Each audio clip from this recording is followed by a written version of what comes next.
Hi friends, welcome to Chitra's food. இன்றைக்கி நம்ம சாஃப்டாக ஸ்பாஞ்சியாக இருக்கிற மாதிரி ஒரு செட் தோசை ரெசிபி தான் பார்க்க போகிறோம். இது செய்கிறது ரொம்ப ஈஸி. வெறும் 4-5 பொருள் இருந்தால் போதும்.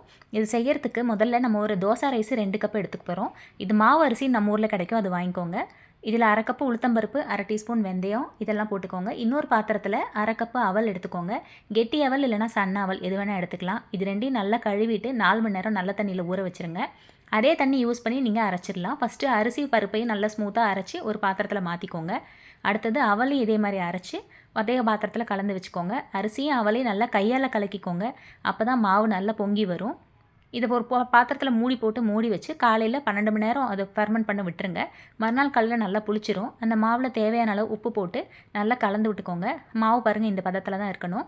அடுத்தது தோசைக்கல்லை சூடு பண்ணி அதில் கொஞ்சம் தண்ணி ஊற்றி துணி வச்சு நல்லா தொடச்சிக்கோங்க. இப்படி பண்ணுறதுனால தோசை நல்லா சிகப்பாக சூப்பராக வரும்.